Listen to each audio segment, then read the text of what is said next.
네, 실전 모의고사 4회에 풀이 오신 여러분 환영합니다. 자, 이 실전 모의고사 4회에서도 우리가 꼼꼼하게 한 문항 한 문항 풀이하면서 부족한 점을 잘 채워보도록 하겠습니다. 1번 문제부터 볼게요. 다음은 스컹크 양배추에 대한 자료에 있다. 꽃에서는 다량의 열이 발생되는 반응이 활발하게 일어난다라는 조건이 있는데요. 우리 다량의 열이 생성된다라는 것은 세포호흡이 일어났다라는 것이고 물질 대사 중에 이화작용이 일어난 것을 뜻하겠죠.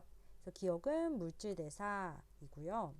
그리고 니은 주변 온도가 마이너스 15도씨일 때 꽃의 온도가 20도씨로 유지된다. 즉 주변 온도와 상관없이 체내의 체온을 일정하게 유지하는 것이므로 항상성에 해당하는 내용이 되겠습니다. 그래서 물질 대사와 항상성이기 때문에 정답은 2번이 되겠네요. 다음 2번. 일단 간은 세포호흡을 통해 포도당으로부터 에너지와 체중 분해 산물이 되는 과정인데요. 우리 포도당을 산소를 소비하면서 이산화탄소와 물로 분해하죠. 그래서 기억은 산소, 니은은 물입니다.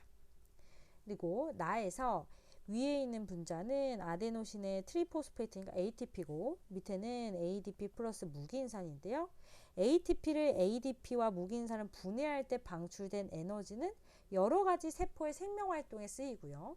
반대로 ADP랑 무기인산 사이에 고에너지 인산결합을 만들게 될 때는 에너지가 필요한데 그 에너지는 세포 호흡 결과 방출된 에너지의 일부를 쓰게 되죠. 기억부터 볼게요. 니은은 O2이다. 니은은 H2O니까 틀렸고, 니은 과정 1에서 인산결합이 형성된다. 반대로 ADP란 무기인산이 ATP가 되는 과정 2에서 고에너지 인산결합이 형성되는 거죠. 그래서 틀렸고, 디귿 가에서 과정 2가 일어난다 라고 했는데 우리 세포호흡 결과 방출된 에너지의 일부가 ATP 합성에 쓰이기 때문에 세포호흡에서 ATP 합성이 일어난다? 그러면 맞는 선지예요. 그렇죠? 그래서 디귿과 같은 선지 자주 나옵니다. 그래서 다시 보면 좋겠어요. 이번의 정답은 3번이 되겠습니다. 그 다음에 이제 3번. 기관계의 통합적 작용과 관련된 문제인데요. 그림만 보고서도 A, B, C를 배설계, 소화계, 호흡계 중에 뭔지 알 수 있어야 됩니다. 그래서 먼저 C. 오줌을 만들어서 배설하고 있으니까 배설계. 그다음 A는 음식물을 이제 소화시키고 흡수되지 않은 물질을 배출하기 때문에 소화계가 되겠고요. B는 산소를 받아들이고 이산화탄소 내보내니까 호흡계죠. 그래서 기억부터 A에는 요소를 생성하는 기관이 있다. 암모니아로부터 요소를 합성하는 곳은 바로 간이죠. 간은 소화계에 속하기 때문에 A에 간이 포함되어 있다. 그래서 기억은 맞습니다. 니은 비에서 흡수된 산소 중 일부는 심장세포에서 사용된다. 이 니은 손지가 좀 생소하게 느껴졌을 수 있는데요. 우리 호흡에서 흡수한 산소는 영양소와 함께 각각의 조직세포로 전달이 되죠. 그렇죠? 그래서 조직세포가 세포판 후 다시 이산화탄소와 노폐물을 내보내게 됩니다. 근데 이 조직세포라는 것이 각 기관에 존재하는 세포들을 의미하는 거거든요. 그래서 뭐 심장세포와 같은 이런 조직세포도 당연히 있겠죠. 그렇죠? 그래서 이 조직세포는 각 기관에 존재하는 세포를 의미하는 것으로 심장세포에서도 이 세포호흡이 일어나기 때문에 산소를 필요로 할 것이다. 즉 산소 중 일부는 심장세포에 사용되는 거예요. 그래서 니은은 맞습니다. 다음 빅은 기억에는 물의 이동이 포함된다 라고 했는데요. 우리 순환계에 혈관을 흐르고 있는 것은 혈액이죠. 그렇죠? 이 혈액 속에 일부 물이 있을 텐데 배설계를 이 혈액이 거치면서 혈액이 오줌이 될 거예요. 즉, 이 순환계에서 흐르고 있는 이 혈액, 기억액 중에 물도 당연히 포함이 되어 있습니다. 그래서 기억, 니은, 디귿 모두 다 맞아서 정답은 5번이 되겠습니다. 자, 그 다음에 이제 4번 보도록 할게요. 지금 4번을 봤더니 이 사람은 일일 대사량보다는 일일 에너지 섭취량이 더 많습니다. 일일 대사량이란 하루 동안 소비하는 에너지의 총량이거든요. 즉 하루 동안 소비한 에너지 양보다는 더 많이 먹었다는 뜻이에요. 에너지 섭취량이 더 많다. 그럼 이런 상태가 지속됐을 경우 체중은 증가할 거라는 거 알 수 있죠. 자, 그럼 기억. T 동안 A는 에너지 균형 상태이다. 지금 에너지가 균형이 있으려면 에너지 소비량과 섭취량의 균형을 이루어야 하는데 지금 섭취량이 더 많기 때문에 이런 경우는 에너지 과잉 상태다라고 표현하죠. 니은 몸무게가 65kg이고 키가 1.7m인 성인은 과체중에 해당하느냐? 자, 그러면 여기서 체질량 지수를 우리가 구해야 되겠는데 키의 제곱분의 몸무게 이렇게 표현을 한다고 했어요. 이게 약 얼마냐면 22.5입니다. 그럼 22.5면 이 사이니까 정상 체중에 해당이 되는 거죠. 그래서 과체중이 아니라 정상 체중이다. 그 다음 디귿. 체질량 지수가 35인 성인은 20인 성인보다 대사성 질환에 걸릴 가능성이 높다. 이 체질량 지수가 더 높다라는 것은 비만일 확률이 높다는 것이고 체중이 많이 나가는 사람일수록 고혈압, 당뇨병 등의 대사성 질환에 걸릴 가능성이 더 높죠. 따라서 정답은 2번이 되겠습니다. 그래서 첫 페이지는 조금 쉽게 풀었을 것 같고요. 그날 이제 5번 넘어가도록 할 텐데 이 5번 자료는요. 기출문제에 있는 자료죠. 그렇죠? 기출된 적 있는 자료니까 그렇게 어렵지 않았을 것 같은데요. 일단 그린 가는 말초신경계에 속하는 뉴런 X를 나는 X의 지점 P의 역지상이작을 1해 주었을 때 발생한 흥분이 축삭돌기 말단의 각 지점에 도달하는 데 경과된 시간을 P로부터의 거리에 따라 나타낸 것이다. 그래서 X축은 P로부터의 거리고 Y축은 시간이 되겠습니다. 구간 1과 2 둘 중에 마리집이 있는 부분이 있고 마리집으로 쌓여있지 않는 부분이 있는 거예요. 자, 이걸 해석할 때 X축, Y축 값을 잘 봐야 되는데 구간 1은 거리는 짧은데요. 시간은 상대적으로 길어요. 짧은 거리를 천천히 갔다는 얘기예요. 그럼 짧은 거리를 천천히 갔다는 얘기는 도약 전도가 일어나지 못했다. 즉 마리집이 없는 부위란 뜻이에요. 근데 2 구간은 긴 거리를 짧은 시간에 갔어요. 그럼 이건 뛰어갔다는 얘기네요. 즉 도약 전도가 일어난 것이고 즉 마리집이 있는 부분이다. 마리집이 있었기 때문에 도약 전도가 일어난 거예요. 자, 그럼 기억부터 X는 원심성 뉴런이냐 라고 물어보고 있는데 자, 이거 기본적인 신경계 개념이 잘 잡혀 있느냐 신경계 개념들을 머릿속으로 떠올릴 수 있느냐를 물어보는 문제예요. 일단 간은 말초신경계에 속하는 뉴런이다 라고 했습니다. 그럼 말초신경계를 기능상으로 나눴을 때 우리는 감각신경, 즉 구심성 신경과 운동신경, 즉 원심성 신경으로 나누게 되죠. 그렇죠? 그런데 감각신경, 즉 감각뉴런으로 되어 있는 감각신경의 경우는 옆구리에 이제 이런 식으로 신경세포체가 존재해요. 그렇죠? 이런 식으로 뉴런이 생겼어요. 근데 지금 보이는 X는 옆구리에 신경세포체가 있는 게 아니죠. 따라서 감각뉴런, 구심성 뉴런이 아니라 운동뉴런, 원심성 뉴런이 되겠습니다. 기억은 맞는 거고요. 그 다음 니은 흥분의 평균 이동 속도는 구간 2에서가 1에서보다 빠르다? 마리집이 있는 부분이 2죠. 즉 빨리 뛰어가요. 도약 전도가 일어나요. 근데 1은 마리집이 없어서 천천히 걸어가야 돼요. 따라서 2에서가 1에서보다 더 빠른 거예요. 구간 2는 랑비 결절에 해당한다. 구간 2는 마리집이 있는 부분이죠. 마리집이 없이 노출된 부분이 바로 랑비의 결절에 해당하는 거예요. 그래서 구간 1이 랑비의 결절에 해당한다 라고 해야 됩니다. 그래서 정답은 3번이 되겠습니다. 자, 그 다음 이제 6번 문제 풀어보도록 할 텐데요. 이 6번 문제는 우리 조금 계산이 필요한 부분이죠. 그래서 차분히 한번 풀어보도록 하겠습니다. 일단 그림은 근육 원소인 마디 X의 구조고 기역, 니은, 디귿이 표시되어 있습니다. 자, 그런데 여기서 좋은 힌트는 바로 기역 플러스 니은의 값을 즉 액틴 필라멘트 자체의 길이를 알려주고 있다는 점이에요. 1.0이다 라고 알려줬어요. 자, 그리고 T1과 T2에서 X의 길이 그리고 기역분의 니은 플러스 디귿의 길이가 나와 있는데요. 일단 T2에서의 정보가 더 많습니다. 그럼 T2에서의 정보를 한번 밑에다 정리를 해볼게요. 전체 X의 길이는 2.2이다 라고 했고요. 그리고 기역분의 니은 플러스 디귿이 3이다 라는 조건이 있는데요. 일단 우리 하나로 변수를 통일해 볼 수가 있는데 디귿 같은 경우에는 변수 없이 그냥 상수가 나와요. 어떻게? 전체 X의 길이가 2.2인데 2.2죠. 근데 양 끝에 1.0 두 개를 빼버리면 가운데 디귿의 값이 나옵니다. 2.2에서 2를 뺐을 때 이 가운데 디귿 0.2라는 값이 나와요. 그래서 디귿은 0.2가 되겠고요. 기역의 값은 그대로 두고 니은의 경우는 기역 플러스 니은이 1.0이기 때문에 1.0에서 기역을 빼주면 그게 니은이 됩니다. 그렇죠? 이 값이 3이다 라는 거예요. 자, 그러면 이걸 풀어줬을 때, 정리해줬을 때 기역이 얼마가 나오느냐? 바로 0.3이 나옵니다. 자, 그럼 이 기역의 값에 0.3 넣고 기역 플러스 니은이 1.0이니까 니은은 0.7이 되는 거죠. 아까 디귿은 0.2였어요. 이렇게 쓸 수 있겠죠? 자, 그 다음에 여기서 우리가 또 알아볼 수 있는 값이 변하지 않는 것의 길이를 항상 생각해야 되는데 액틴 필라멘트 자체의 길이만 말고 또 A대의 길이, 마유신 필라멘트 자체의 길이도 변하지 않아요. 근데 그 변하지 않은 값이 얼마냐면 0.7, 0.7 플러스 가운데 0.2까지 해서 총 1.6이 변하지 않는 길이가 되겠습니다.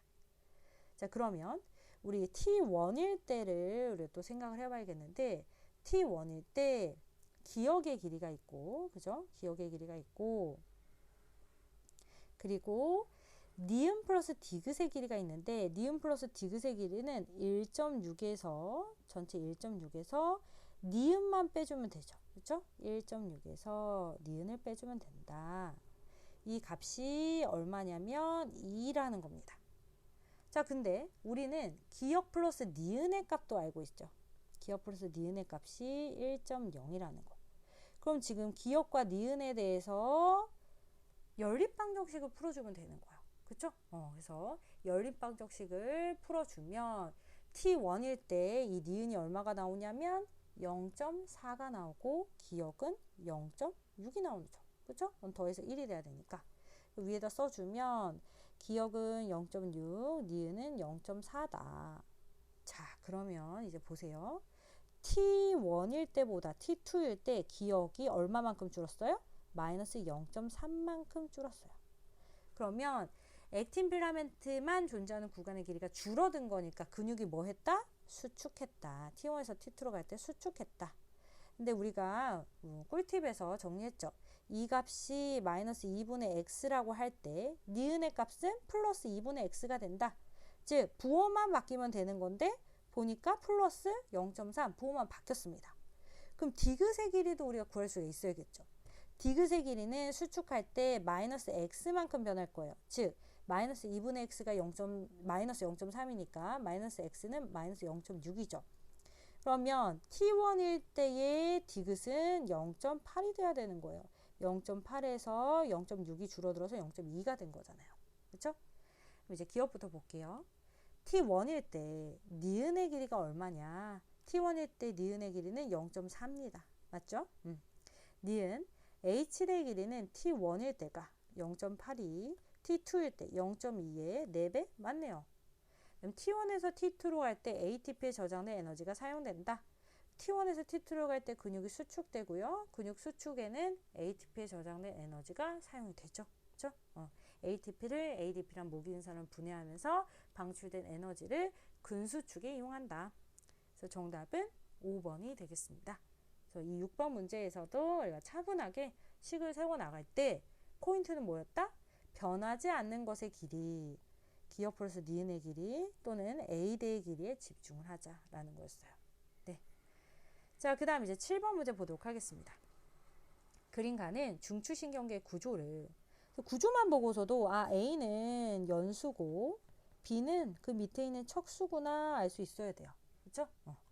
자, 그 다음 중추신경계로부터 위에 연결된 교감신경과 부교감신경이 나왔는데요.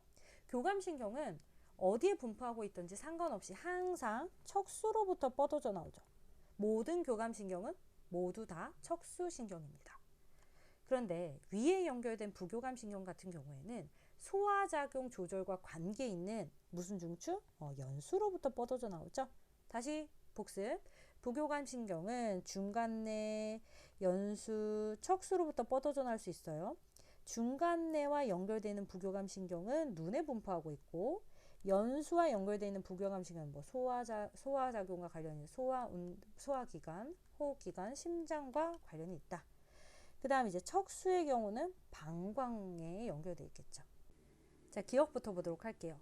B는 무릎 반사의 중추이다. 척수는 무릎 반사의 중추고 또 배변 배뇨 반사의 중추예요. 그래서 맞고, 기억의 신경절 이전 뉴런의 신경세포체는 A에 있다라고 했는데, 자, 교감신경은 두 개의 뉴런, 앞이 짧고 뒤가 긴데요. 이 신경절 이전 뉴런의 신경세포체는 척수의 회색질, 속질에 존재하죠. 연수라고 했으므로 틀립니다. 니은의 작용이 증가하게 되면 위의 소화작용이 촉진된다. 쉬고 있을 때, 편안할 때 부교감신경이 작용하고, 이 부교감신경은 소화작용을 촉진시키죠. 맞습니다. 그래서 정답은 4번이 되겠습니다. 그 다음 이제 8번. 그림은 정상인에서 에피네프린과 티록신의 분비 조절 과정을 나타낸 것인데, 기억은 교감과 부교감 중 하나이다 라고 했습니다. 그래서 그림을 보면 지금 기억이 시상하부와 부신속질을 연결해주고 있는데요. 이 부신속질에서 에피네프린 분비를 촉진시켜서 체온이나 혈당량을 증가시킬 수 있게 작용하는 이 기억은 누굴까요? 뭔가를 높여야 돼? 높여야 되면 교감신경이죠. 교감신경과 연결되어 있다. 그 다음 이제 오른쪽에서 시상하부에서 TRH 분비돼서 뇌하체 전입에서 TSH, 갑상선에서 티록신 분비되게 하는 이 경로. 그래서 티록신은 체온을 높이게 되는데 결과가 원인을 다시 억제하는 음성 피드백이 일어날 거라는 거. 네, 그걸 기억하시면 되겠습니다. 그래서 기억, 시상하부는 간내에 포함된다. 그래서 간내 시상하부다라고 얘기하죠. 간내는 시상과 시상하부로 나눌 수 있어요.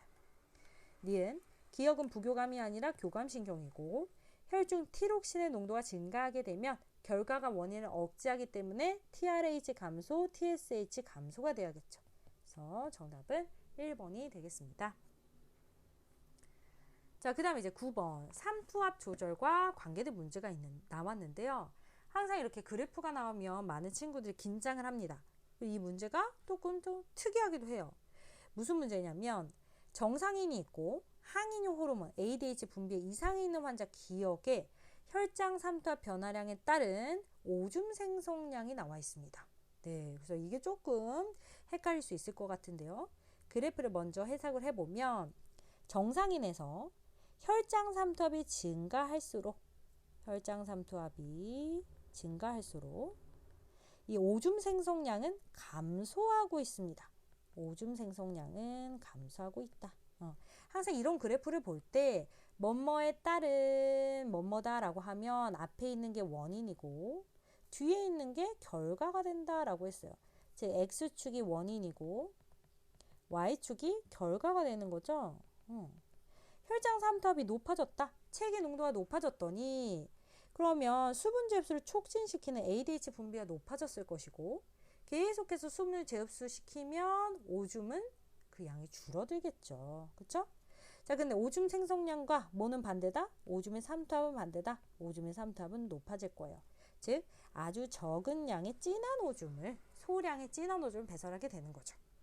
그러면 이 기억과 정상인의 차이는 뭐냐? 자, 같은 P1일 때를 한번 비교해 봅시다. 같은 P1일 때 기억의 경우는 정상인보다 오줌이 더 많이 생성돼요. 오줌이 더 많이 생성됐다는 얘기는 수분 재흡수 촉진시키는 ADH는 더 분비가 적게 됐다는 걸 의미하는 거죠. 다시 오줌이 적게 만들어졌다? 즉 수분 재흡수를 촉진시키지 못했다. 즉 수분 재흡수를 촉진하는 ADH의 분비량이 정상인보다는 낮다라는 겁니다. 기억부터 볼게요. 콩팥은 ADH의 표적기관이다. 항인용 호르몬의 표적기관은 콩팥입니다. 콩팥에서 수분의 재흡수를 촉진시키죠. 니은, 정상인에서 생성되는 오줌의 삼투압은 안정상태일 때가 P1일 때보다 낮다. 자, 이런 내용이 나오면 일단 그래프에 있는 값부터 읽어봐라 라고 했습니다. 정상 상태일 때, 정상인에서 오줌의 삼투압이 P1일 때랑 안정상태일 때를 비교하라고 했는데 일단 우리가 알고 있는 값은 오줌 생성량이에요. 오줌 생성량이 안정상태일 때보다는 P1일 때가 더 적습니다. 근데 오줌의 삼투압은 선생님 뭐라고 했어요? 반대다. 안정상태일 때보단 P1일 때 더 높겠죠. 그래서 안정상태일 때가 P1일 때보다 낮다. 맞는 선지예요.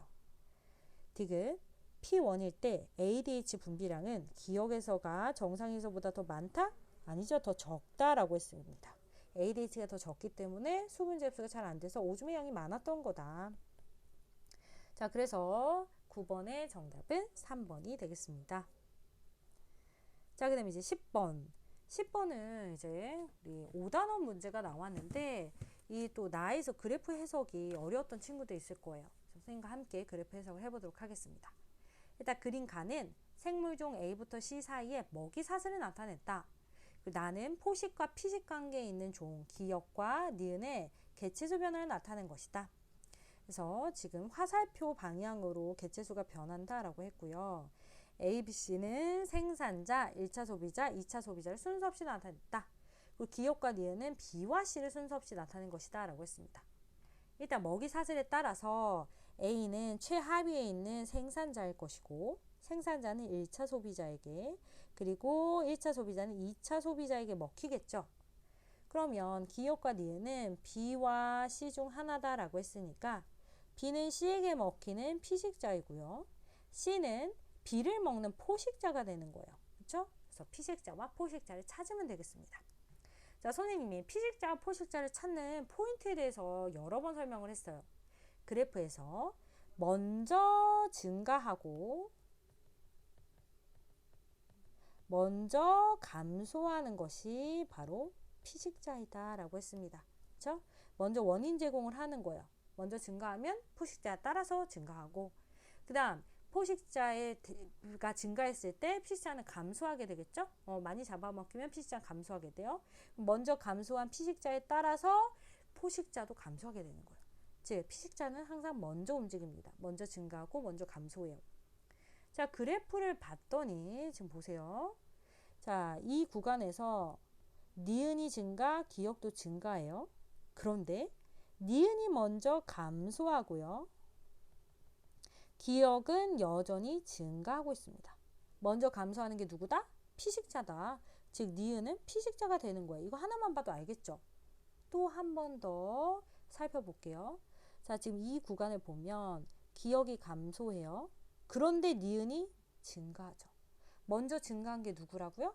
먼저 증가한 게 피식자라고요. 따라서 또 니은이 피식자임을 확인했습니다. 자, 그럼 이제 기역부터. 기역과 니은은 서로 다른 개체군을 이룬다. 지금 기역과 니은은 피식자와 포식자로 서로 종이 다르죠? 자, 하나의 개체군은 하나의 종으로 되어 있어요. 그리고 서로 다른 종이라면 서로 다른 개체군을 이루겠죠? 그래서 서로 다른 종이기 때문에 서로 다른 개체군을 이룬다. 니은은 B다. 피식자니까 B에 해당하죠. 그쵸? 그래서 맞고. A가 가지는 에너지의 일부는 유기물의 형태로 B에게 이동한다. 그래서 A가 B에게 잡아먹히죠. 생산자가 1차 소비자에 잡아먹힐 때 이 에너지는 일부 유기물의 형태로 이동하는 거예요. 유기물 상태로 잡아먹히기 때문에 맞습니다. 그래서 정답은 5번이 되겠습니다. 자, 그 다음에 11번. 병원체 X에 대한 생쥐의 방어작용 실험이다 라고 했습니다. 우리가 또 방어작용 실험은 제시된 조건이 좀 복잡하고 줄글로 되어 있기 때문에 좀 더 심혈을 기울여서 집중해서 내용을 파악을 해야 돼요. 그래서 먼저 X의 병원성을 약화시켜 백신 X별을 만들었대요. 유전적으로 동일하고 X에 노출된 적이 없는 생쥐 1, 2, 3, 4를 준비했어요. 1과 2에 각각 X랑 X별을 주사했더니 쌩쌩한 X를 주사했을 땐 죽었지만 약간 비실비실한 약화시킨 X별을 주사했을 때는 살았습니다. 그렇죠? 그 다음 다이2에서 혈장과 기역세포를 각각 분리했다라고 했는데요. 혈장은 혈액의 액체 성분이고 여기에 이제 포함될 수 있는 건 바로 항체죠. 항체. 기역세포는 세포 성분 백혈구에 포함되어 있는 거예요. 자, 그리고 나서 A는 즉 혈장은 3번에게 기역세포는 4번에게 각각 주사하고 일정 시간 후에 또다시 X를 주사한 다음 생존 여부를 확인했더니 A만 주사했던 3번에서도 살았고요. 기역세포를 주사했던 4번에서도 살았습니다. 자, 그럼 우리가 어떻게 생각해 볼 수 있느냐? A 속에 들어있던 항체만 넣어줬어도 나중에 X를 주사했을 때 항원항체 반응이 일어났기 때문에 항원항체 반응에 의해서 3번이 살 수 있었던 것이고요. 그럼 4번은 왜 살았을까? X에 대한 기역세포가 있었는데 X를 주사했을 때 그때 이 기억세포가 형질세포와 기억세포로 분화되고 형질세포가 항체를 빠르고 많이 생산함으로써 이 X가 침입했어도 이 항원항체 반응이 일어나서 생제가 살 수 있었던 거죠. 그렇죠? 기억. A에 비림프구가 들어있느냐? 우리 혈장은 혈액의 액체 성분이다 라고 했어요. 세포 성분은 들어있지 않습니다. 그래서 비림프구는 이 세포 성분, 적혈구, 백혈구, 혈소판 중에 백혈구에 포함되는 거예요. 틀렸어요. 다음 니은. 마의 3번에서 X에 대한 1차 면역 반응이 일어났다. 자, 3번에서 이 X를 주사한 것은 1차 주사예요. 1차 침입이죠. 1차 침입 시에는 1차 면역 반응이 일어나는 거예요. 맞습니다. 마의 4번에서 형질세포가 기억세포로 분화되었다. 자, 이거 헷갈리기 쉽지만 틀린 선지죠. 대표적인 틀린 선지. 기억세포가 형질세포로 분화되는 것이다. 형질세포가 기억세포 되는 게 아니죠. 따라서 정답은 2번이 되겠습니다. 자, 그 다음 이제 12번 세포 주기와 관련된 실험이 되겠는데요. 자, 먼저 내용을 읽어보면 A는 그대로 두고 B에는 물질 기억을, C에는 물질 니은을 처리했대요. 그리고 동일한 조건에서 세 집단을 일정 시간 동안 배양하는데 기억과 니은의 특징이 나와 있네요. 기억은 A에서 B로의 진행을 억제하고 니은은 방추사 형성을 억제한다 라고 했습니다. 자, 그리고 나서 이제 그래프를 봤더니 그냥 그대로 둔 일반적인 체세포 분열을 했을 때는 G1과 2에서 피크가 나타나요. 이 1의 피크가 나타나는 이 부분은 DNA 상대는 1인, 즉 DNA 복제 전인 G1기고 1과 2 사이는 DNA 복제 중인 S기고 구간 2에 해당하는, 즉 DNA 상대는 2인 경우는 DNA 복제 후니까 G2기 M기가 되겠습니다.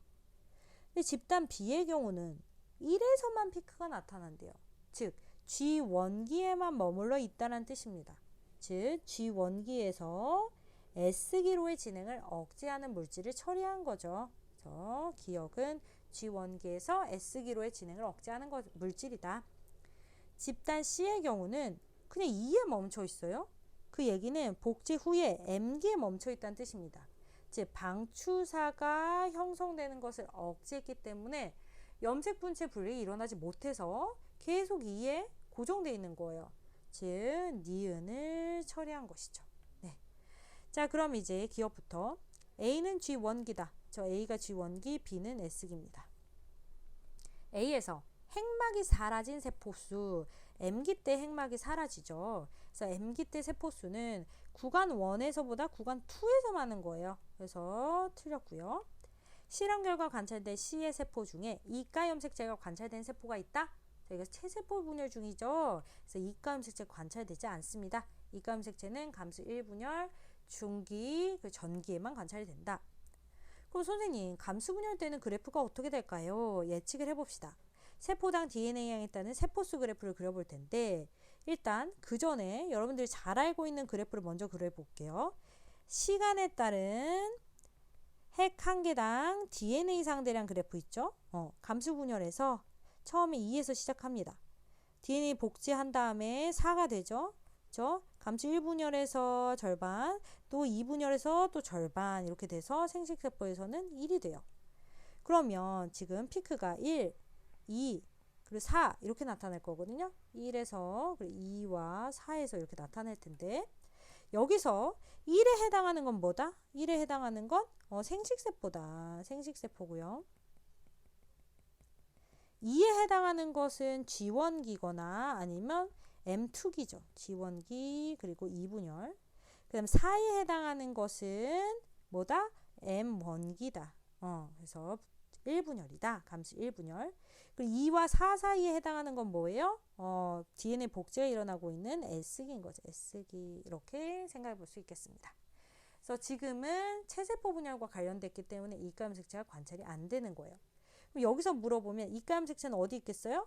1분열 전기 중기니까 이 피크 사이에 해당하는 부분에 이가 염색체가 관찰되는 세포가 있겠죠. 네. 자, 이제 13번 문항 풀어보도록 하겠습니다. 13번은 같은 종인 동물 1, 2, 3에서 유전연질 A에 대한 자료이다 라고 했는데요. 수컷 1과 암컷 2 사이에서 3가 태어났고 수컷은 XY, 암컷은 XX의 성염색체를 가진다.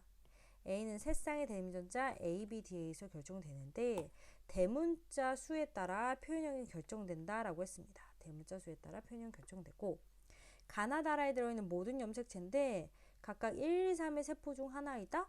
그럼 4개의 세포니까 2개의 세포는 한 개체의 세포가 된다는 걸 알 수 있어야 돼요. 그리고 1, 2, 3에서 A의 표현형이 모두 다르다라고 했으니까 대문자 수가 모두 다르다라는 이 조건을 만족해야 됩니다. 이 조건 안 쓴 친구들은 꼭 다시 한 번 더 확인하셔야 돼요. 그리고 이 기억은 라지비 스몰비 중 하나이다. 그러면 일단 이렇게 핵형이 나왔을 때는 핵상부터 써봐야 돼요. 가는 N, 나는 EN, 다 N, 라 EN이죠. 그 다음 핵상이 EN인 세포부터 접근을 해야 되는데 나의 경우에는 두 개씩 모양과 크기가 모두 다 같습니다. 그러면 이건 성염색체가 XX 구성이라는 걸 뜻하니까 암컷의 세포. 라의 경우는 XY 한 쌍이 이렇게 서로 다르다라는 게 보이니까 수컷의 세포가 될 거예요. 그리고 이제 N, 핵상이 N인 세포 가다를 보는데 가를 봤더니 작은 염색체 Y가 보여요? 그럼 이거 수컷의 세포가 되는데 혹시 아까 있었던 라의 이 수컷의 세포와 같은 개체의 세포이진 않을까라고 생각을 해보는 겁니다. 자, 그리고 나서 봤더니 여기 스몰 d밖에 없는데 갑자기 라지 d가 툭 튀어나올 수는 없는 거잖아요. 따라서 가와 라는 다른 개체의 세포이다. 자, 그럼 어떤 결론을 얻을 수 있느냐? 아버지 1이 있고 어머니 2가 있는데 그 사이에서 태어난 3번은 무조건 수컷이 되는 거죠. 그쵸? 자, 그럼 이 3번이 과연 이 3번의 세포가 가일까 라일까 이게 이제 궁금한 겁니다. 자, 만약에 가가 1이고 나는 이제 암컷이니까 무조건 2가 되는 거잖아요. 이게 바로 1번이고 2번이고 또 다른 수컷이 3번 라의 세포를 가지는 3번이다 라고 해봤을 때 1번과 2번 사이에서 3번이 태어나려면 일단 2번 같은 경우는 세포에 라지 스몰 B랑 스몰 A 라지 B를 가져요. 그러면 스몰 A 스몰 B 이 염색체는 어디서부터 와야 돼요? 가로부터 와야겠죠. 그래서 이 가의 개체는 스몰 A 스몰 B도 여기 상동인 염색체 이렇게 가질 거고요. 그리고 스몰 D도 하나씩 물려받는 거기 때문에 여기도 스몰 D가 이렇게 있어야 됩니다. 그럼 결론적으로 가의 개체, 즉 원은 대문자를 하나, 둘, 세 개 가져야 돼요. 자, 그런데 2에서도 지금 대문자가 하나, 둘, 세 개거든요. 그러면 표현형이 모두 다르다. 대문자 수가 모두 다르다라는 조건에 위배가 됩니다. 따라서 가가 1의 세포가 아니라 라가 1의 세포가 돼야 되는 거죠. 라가 1의 세포고 그리고 가가 3번의 세포이다. 즉 1번이 아버지, 2번이 어머니이며 3번은 그 자녀가 되는 거예요. 자, 그리고 나서 이제 그렇다면 1번에서 이 기억은 뭐일 것이냐? 지금 3번 자녀가 갖고 있는 라지엘 라지비는 나에서 즉 2에서부터 얻을 수 없는 세포, 없는 염색체죠. 따라서 아버지인 1번에게 라지엘 라지비가 있어야 됩니다. 왜? 2번은 라지 스몰 B나 스몰 A 라지비를 주거든요. 그 다음 이제 마지막 남은 다가 누구의 세포일 것이냐 이게 이제 중요하죠. 만약에 이 다가 지금 X염색체를 갖고 있는데 2번 암컷의 세포다라고 하면 암컷에서는 라지 A 스몰 B랑 스몰 A 라지 B 연관이니까 이런 염색체가 없어요. 따라서 2번의 세포는 아니고요. 다음 3번의 세포다라고 하면 이 가와 다가 갖고 있는 염색체를 조합해서 라지 A, 라지 B에 스몰 A, 스몰 B까지 있는 거고 그 다음 스몰 D가 있으니까 라지 D, 스몰 D 있는 거고 X, Y 합치면 대문자 수가 총 몇 개 된다? 3개가 된다. 그러면 아까처럼 나에서 2에서의 대문자도 3개인데 대문자가 같아버리는 모순 상황이 발생한단 말이죠. 따라서 다는 3번의 세포가 아니라 누구다? 1번의 세포이다. 이렇게 해야 되는 겁니다. 됐죠? 그럼 기억부터. 기억은 스몰 b이다? 아니다. 라지 b이다. 다는 원의 세포이고요. 1과 2 사이에서 4번이 태어날 때, 즉 새로운 자녀가 태어날 때 대문자 수가 1일 확률 이렇게 물어봤습니다. 자, 그러면 선생님과 함께 또 뭘 써볼 거냐면 각각 이 1번과 2번에서 생식세포에 들어갈 수 있는 대문자 수를 한번 생각을 해보자. 그래서 선생님이 간단히 모식화를 항상 하자 그랬어요. 1번의 경우는 지금 라지랑 라지비가 연관이었죠?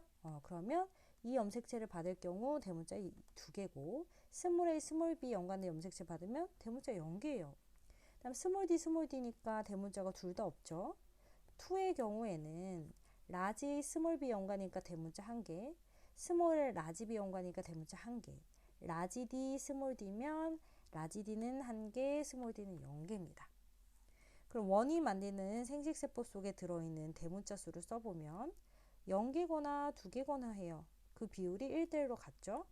자, 2가 만드는 생식세포의 대문자 수를 써보면 1이거나 2이거나 합니다. 그것도 1대1이죠. 그러면 더해서 자녀에서의 가질 수 있는 대문자를 써보면 1, 2, 3, 4예요. 그러면 각각 한 칸씩이 하나의 확률이기 때문에 대문자를 한 개 가질 확률은 전체 4분의 1이 되는 겁니다. 그죠? 그래서 정답은 5번이 되겠습니다. 그래서 이 13번 문제에서 혹시 이 조건을 쓰지 않고 그냥 감으로 풀었다면 다시 한 번 더 체크를 해봤으면 좋겠습니다. 자, 이제 14번 문제 보도록 할게요. A는 대임전자 라지 스몰 a에 B는 라지 B 스몰 B, C는 라지 D 스몰 D에서 결정됐다. 그런데 A와 B는 18번 또는 21번 둘 중에 하나에 존재하고 즉 서로 다른 염색체에 있고 C는 X 염색체에 있다랍니다. 즉 라지 D 유전자는 X 염색체에 있다는 거 확실하고요. A랑 B 유전자는 각각 18번 또는 21번에 있는 거예요. 자, 그리고 나서 이제 1, 2, 3, 4, 5, 6을 가와 나에서 지칭하고 있는데 가는 남자 P의 형성 과정이고 생세포 형성 과정이고 나는 여자 Q의 난자 형성 과정이 되겠습니다. 근데 여기서 힌트를 굉장히 많이 줬어요. P의 경우는 18번 염색체에서 비분리가 일어났고 Q의 경우는 21번과 X에서 각각 1회씩 일어났다. 그런데 3번의 염색체 수가 23개이다. 즉 핵상이 N이라는 거예요. 한 번만 비분리가 일어났는데 핵상이 N인 세포가 만들어질 수 있다면 이거는 감수 2분열 비분리인 거고 이쪽이 아니라 이쪽에서 비분리가 일어난 거죠. 그렇죠?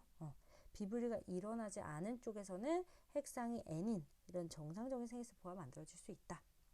자, 따라서 지금 이 별표 친 부분에서 18번 염색체가 비분리됐다는 거 알 수 있어요. 2분열 비분리가 되겠습니다. 자, 그리고 나서 나의 경우는 5번에 일단 X 염색체가 없다라는 조건 이거 하나밖에 없는데 X 염색체가 없는 경우는 1분열 비분리에도 만들어질 수 있고 2분열 비분리에도 만들어질 수 있으니까 일단은 제시된 자료를 통해서 알아봐야겠습니다. 그죠? 자, 그러면 DNA 상대량 자료를 볼 때 아주 중요한 이제 특징, 우리가 꿀팁에서도 다뤘던 특징은 뭐냐? 1번은 중기원과 같은 세포죠? 그러면 DNA 상대량이 0 또는 2 또는 4인 거예요. 그죠? 이 중기원 세포 이후에 뭔가 비분리가 일어나는 거기 때문에 이런 비분리가 일어나든 일어나지 않든 0 또는 2 또는 4를 가져야 돼요. 그 다음 2번과 4번 세포의 경우는 원래 감수분열 잘 일어났다면 0 또는 2고요. 혹시나 중기원에서 동형접합인 유전자형을 갖는 그 유전자가 상동염색체 비분리에 의해서 하나로 몰린다면 특별하게 4라는 숫자도 가질 수가 있어요. 어찌됐든 1번, 2번, 4번에서는 1이라는 숫자는 찾아볼 수가 없습니다. 그러면 1이라는 숫자가 나와 있는 이런 경우는 1, 2, 4는 될 수 없고 나머지 3번이나 5번이나 그 다음 6번 요 셋 중 하나인 거예요. 그 다음 나머지 나, 다, 마 요 세 개는 1은 없습니다. 1은 없기 때문에 1번, 2번, 4번 또 셋 중 하나인 거예요. 됐죠? 자, 그리고 나서 이제 또 중요한 점이 뭐냐? 1번으로부터 2번이 만들어지고 있어요. 2번이 갖고 있는 유전자의 종류는 1번이 다 가져야 된다는 거죠. 만약에 나가 1이라고 해봅시다. 그럼 얘는 라지 D만 갖고 있는데 라지 B를 갖고 있는 애나 또는 셋 다 가지고 있는 애를 2로 가질 수는 없겠죠. 따라서 나는 1이 될 수 없고 마찬가지 이유로 다가 만약에 1번이라고 해봅시다. 그럼 1번은 2번이 갖고 있는 유전자를 다 가져야 되는데 만약에 2번이 나라고 한다면 라지들 갖고 있지 않고 마라고 한다면 라지나 라지들 갖지 않고 있단 말이에요. 따라서 다도 1이 될 수 없어요. 그럼 누만 될 수 있다? 마만 될 수 있다. 마가 1이 되겠습니다. 됐죠? 자, 그럼 마가 1이라는 걸 알았고 그 다음에 이제 2와 3를 동시에 구해보고 싶어요. 어차피 비블은 이 다음에 일어난 거기 때문에 상관하지 말고 일단 원에서 우리가 라지, 라지비, 라지디가 2개씩 있다라는 걸 알아냈기 때문에 나머지 유전자들 스몰 a, 스몰 b, 스몰 d도 우리가 알아낼 수 있어요. 얘는 정자 형성 과정이다 라고 했고 그리고 라지 a가 2개 있다. DNA 복제 후기 때문에 지금 염색 분체가 2가닥이고 2개가 있는 거예요. 그 다음 라지가 2개 있으면 누구도 2개 있어야 돼요. 상염색체는 정자 형성 과정 중에 있는 이 중기 원에 쌍으로 존재해야 되기 때문에 라지 A 2개면 스몰 A도 2개고 라지 B가 2개면 스몰 B도 2개여야 돼요. 그 다음 라지 D가 2개인데 얘는 X 염색체 존재하고 나머지는 Y 염색체 이렇게 있어야겠죠. 그렇죠? 좀 더 확대를 해볼게요. 자, 그러면 이제 2번과 3번은 어떤 관계여야 하느냐? 2번과 3번은 서로 반대편에 있기 때문에 2번이 갖고 있는 유전자는 3번이 가지면 안 돼요. 이유는 다 이형접합으로 존재하기 때문이죠. 자, 그렇다면 자, 지금 보세요. 원을 빼고 나머지 나, 다 중에 2번이 있을 겁니다. 그죠? 그리고 가랑 지금 라랑 바 중에 3번이 있을 건데 3번은 정상적인 N을 갖고 있기 때문에 이 정상적인 생식세포는 어떤 유전자를 가진다면 1이고 갖지 않는다면 0이죠. 만약에 여기서 2라는 숫자가 등장했다라면 생식세포임에도 불구하고 2라는 숫자를 갖고 있다는 건 이건 비분리가 일어났다는 걸 의미하는 거예요. 3번은 비분리가 일어난 세포가 아니기 때문에 0 또는 1만 가져야 돼요. 자, 그러면 2번과 3번은 서로 다른 종류의 유전자를 가져야 된다. 일단 여기까지는 된 거죠. 왜? 다시 얘기해보면 1번에서 다 이형접합이기 때문에 2번에 만약에 스몰 a가 간다면 3번에 라지 a가 가야 돼요. 그죠? 이런 식으로 서로 다른 종류를 가져야 돼요. 그러면 이제 나와 다 중에 2가 있을 건데 그죠? 나, 다, 마 중에 마가 1이기 때문에 나머지 나, 다 중에 2랑 4가 있을 거예요. 그럼 만약에 다가 2라고 해보면 그럼 얘는 라지 B를 갖고 라지나 라지 D는 갖지 않는 거예요. 그럼 반대편에 있는 3번에게는 라지 B는 없으면서 라지 A랑 라지 D를 갖고 있어야겠네요. 그럼 3번이 될 수 있는 게 있는지 봤더니 안 되죠. 라지 A랑 라지 D를 가져야 되는데 봐도 라지 D를 갖지 않기 때문에 안 되고요. 따라서 다라고 가정했을 때 모순이 발생하므로 2는 나가 되는 거고요. 4번이 자동으로 다가 되는 겁니다. 그럼 2를 나라고 했을 때 라지 D가 지금 2개 있죠? 그러면서 라지 A랑 라지 B는 없어요. 그럼 3번에서는 반대로 라지 A랑 라지 B는 있어야 되는 거죠. 그렇죠? 그리고 라지 D는 없고요. 그런 애가 누군지 봤더니 바로 가입니다. 그래서 가가 3번이 되겠습니다. 됐죠? 자, 그러면 이 3번과 2번의 내용을 여기다 한번 써볼게요. 2번에는 뭐가 들어갔다? 스몰 a, 스몰 b, 라지 d가 들어간 거예요. 즉, 요만큼이 2번으로 들어갔습니다. 너무 복잡하죠? 여기다 쓸게요. 스몰 a, 스몰 b, 라지 d가 들어갔다. 그럼 반대편에는 라지 a, 라지 b, y가 들어가야 되고, 그쵸? 그리고 다 염색 분체 분리까지 일어나면 라지 A, 라지 B, 그리고 Y 이렇게 들어있겠네요. 즉 3번 속에는 Y염색체가 들어있네요. 22 플러스 Y 상염색체, 성염색체 구성 이렇게 갖고 있는 정상적인 N인 정자가 되겠습니다. 자, 그러면 이제 4번을 알아냈잖아요. 4번 내용을 한번 써볼까요? 라지 B가 2개 있다. 일단 이건 알아낸 거예요. 라지 B가 2개 있다. 자, 그리고 나서 라를 갔더니 라는 지금 스몰 b도 2개 있고 스몰 d, 라지 d죠. 라지 b랑 라지 d가 2개씩 있습니다. 그럼 X염색체가 2개가 있다라는 거죠. 아까 5번의 경우는 X가 없었거든요. 이게 X가 없어요. 근데 6번의 경우는 X가 2개 있대요. 만약에 감수 2분열에서 X염색체가 비분리 됐다면 한쪽에서 비분리가 일어나서 이쪽이 X가 2개라면 여기는 X가 없는 경우, 그리고 나머지는 X가 있어야 되거든요. 근데 5번에서 X가 없다라는 건 이건 2분열 비분리가 아니라 1분열 비분리구나. X염색체 비분리가 1분열에서 일어난 겁니다. 그죠? 근데 일어나고 난 다음에 이 라에, 즉 6번에 지금 2개의 X가 들어있대요. 2개의 X가 들어있다. 그러면 X염색체 비분리에 의해서 한쪽으로 X가 다 몰린 거죠. 이렇게 몰렸는데 염색 분체의 분리에 의해서 DD 이렇게 된 거죠.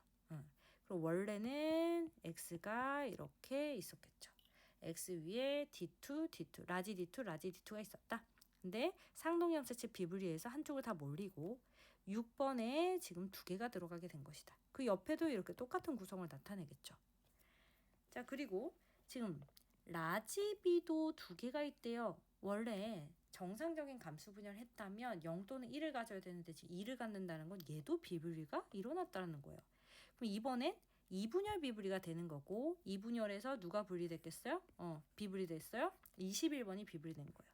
즉 21번에 존재하는 유전자는 B가 되는 거고 그럼 자동으로 18번에 A가 존재하는 겁니다. 그죠? 자, 그러면 라지 B가 원래 여기 이렇게 2개 있었던 거예요. 2개 있었는데 이쪽 6번한테로 라지 B가 2개가 다 간 거죠. 자, 그러면 4번에도 라지 B가 있고 그 옆에 있는 중기2에도 라지 B가 있으니까 원래 모세포에도 라지 B가 이렇게 2개 있었겠네요. 그죠? 2개씩 염색 분체 각각 2개씩 있고 그 다음 이제 4번과 다시 이제 반대편에 6번을 보는데 6번에는 라지 A가 있고 4번에는 라지 A가 없습니다. 그럼 4번에는 스몰 A가 있었겠고 그리고 6번에 라지 A가 있는 걸로 봐서 그 6번 위에 있는 중기2의 라지 A가 2개 있었겠죠. 이렇게요. 자, 그러면 하나 남은 바는 이제 5번이 되는 겁니다. 5번. 그랬을 때 기억부터 보면 Q의 A와 B의 유전자는 모두 이형 접합이냐? 이형 접합, 동형 접합이니까 모두 아니죠. 니은 2는 다이다 라고 했는데 2는 나이죠. 나다. 3번과 4번이 수정을 하면 다음 증후군과 클라인페터 증후군을 모두 보인다. 일단 3번은 정상적인 정자인데 22 플러스 Y예요. 그 다음 6번의 경우는 지금 비분리가 X염색체 비분리에서 X도 2개 있고요. 이렇게요. 그리고 상염색체도 21번 비분리에 의해서 2개 갖게 되죠. 그렇죠? 21번이 2개다라는 걸 라지비 2개다라는 걸 보고 알았어요. 그렇죠? 그래서 이 6번은 상염색체도 1개 더 많다. 그럼 합쳐보면 이 2개를 합쳤을 때 45 플러스 XXY가 되며 21번이 3개고 성염색체 구성이 XXY, 즉 클라인펠터 증후를 나타내게 됩니다. 다음과 클라인펠터 증후군이 동시에 나타난다. 그래서 정답은 3번이 되겠습니다. 네. 선생님 여기 이제 굉장히 좀 복잡하게 써놨지만 이해를 했다고 믿고요. 여러분 혼자 한번 차분히 또 다시 한번 더 써보면 좋을 것 같아요. 네. 15번 문제 풀이해보도록 하겠습니다. 15번은 세 가지 형질이 나왔으니까 굉장히 복잡해 보이죠? 그래서 주어진 조건 하나씩 다시 한번 살펴볼 텐데요. 가와 나는 독립이래요. 근데 나는 A 묘식과 연관이라고 했습니다. 즉 가만 독립이고 나와 A 묘식은 연관인 거예요. 가는 D와 D별에 의해 결정되는데 우열관계는 분명하지만 알려주지 않았고, 나는 단일인자 유전이고, 그리고 대림전자가 세 종류가 있으니까 복대림 유전이에요. 근데 유전자형이 이렇게 세 종류가 모두 다 표현형이 다르다라고 했습니다. 그러면 E2인 사람은 E에 의한 표현형이 나타날 거고, FF인 사람은 F에 의한 표현형이 나타날 거고, EF인 사람은 나머지 E 또는 F로 나타나면 안 되고, 즉 EF가 공동으로 나타나는 M 같은 경우를 생각해 보시죠. 중간 표현형을 나타낼 수도 있겠죠. 즉 E와 F 사이에는 우열이 없다라는 거 알 수 있습니다. 각각의 유전자형의 표현형이 다른 것은 E와 F 사이에 이 우열이 없다는 거 알려준 거예요. 근데 이 E와 F가 G에 대해서 완전 우성이다 라고 했네요. 그럼 표현형 네 가지가 어떻게 나오는 거예요? E에 의한 표현형이 있을 수 있고, F에 의한 표현형이 있을 수 있고, E와 F의 중간 표현형이 있을 수 있고, 그리고 G에 의한 표현형, 이렇게 네 가지가 나올 수 있는 거죠. 자, 그리고 A별식 혈액형의 대림전자, 선생님은 A, B, O로 표현을 할 텐데, A, B가 O에 대해서 공동우성입니다. 즉 지금 나와 A별식 혈액형, 이 우열관계가 비슷한 형태로 나타나고 있어요. 공동우성이다. 자, 그랬을 때 이제 가의 발현 여부를 먼저 보면서 우리가 유전자형 그리고 우열관계를 한번 유출해 보도록 할 텐데요. 가에서 지금 나타난 사람이 1번, 4번, 6번이에요. 분모의 표현형이 서로 다르기 때문에 갑툭튀 형질이 열성이다. 이건 못 쓰는 거죠. 그런데 다행히도 D에 대한 정보가 나왔는데 3번은 D가 없어요. 그러면서 얘는 상염색체 존재하니까 D별만 이렇게 쌍으로 가지겠죠. 근데 3번의 자녀인 7번은 D가 있습니다. 근데 3번한테서 D별을 받아야겠죠. 즉 D별 D 이렇게 이형접합이에요. 선생님이 늘 꿀팁에서 강조했듯이 이형접합인 개체의 표현형이 우성이다. D별과 D가 함께 있는 7번의 표현형이 정상이기 때문에 정상이 우성이 되는 거죠. 그렇죠? 그래서 가에 대해서 다시 한번 써보면 정상이 가에 대해서 우성인데 지금 D별만 있는 사람이 정상이므로 D별이 정상 유전자고 D는 가 유전자다. 그래서 이렇게 우열관계를 표현해 볼 수 있겠습니다. 자, 그래서 우리 이 가에 대해서만 유전자형을 빨간색으로 한번 표시를 해보면 1번의 경우는 유전병이 나타내는 사람이니까 D가 두 개 있어야겠죠? DD 이렇게 쓸게 DD. 6번도 마찬가지, 그리고 4번도 마찬가지. 2번의 경우는 정상이긴 하지만 6번한테 D를 줘야 된다. 그리고 5번은 정상이긴 하지만 1번에서 D를 받죠. 그리고 7번도 정상이긴 하지만 4번한테 D를 받습니다. 그리고 3번은 아까 D별이었죠. D별. 이렇게 써놓고 보니까 니은 보기가 먼저 해결이 됩니다. 1번부터 7번 중에 이형접합성인 사람이 몇 명이냐라고 물어봤는데 지금 2번, 5번, 7번 3명이 되겠죠. 그래서 2번, 5번, 7번 3명 정답이에요. 니은은 맞았어요. 그럼 이제 남은 건 뭐냐? 좀 복잡해 보이는 나와 A별식 혈액형이에요. 연관관계를 따지면서 표현형도 따지면서 주어진 조건을 만족하는 경우를 우리가 매칭을 해내야 됩니다.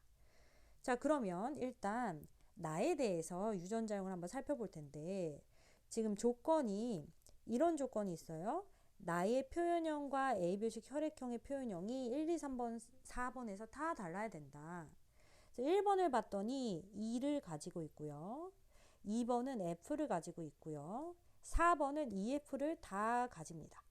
그럼 4번의 경우는 이 중간 표현형이 나온 것이고 나머지 1, 2, 3이 이 셋 중에 하나면 되죠. 근데 이 G라는 표현형은 G 유전자만 이렇게 가질 때 나타나는 표현형이죠. 왜? G가 가장 열성이니까. 그럼 E나 F를 가지고 있는 1번, 2번은 이 G 표현형을 나타낼 수 없어요.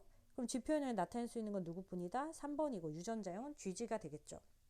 그럼 1번과 2번은 각각 E랑 F 표현형이 나타나야 되는 거예요. 자, 근데 여기서 실수하면 안 되는 거 1번, 2번 사이에서 3, 4번이 태어난 게 아닙니다. 1번, 2번의 가계도와 3, 4번의 가계도는 따로 있는 거예요. 그쵸? 그럼 1, 2번의 자녀인 5번, 6번으로부터 우리가 힌트를 얻어서 이 1, 2번의 빈칸에 있는 유전자를 한번 알아맞혀 보자. 자, 힌트를 얻으려고 봤더니 6번이 E도 F도 없대요. 그러면 E도 F도 없으면 G만 가진다는 얘기가 되겠죠. 즉 1번과 2번으로부터 G를 하나씩 받았다.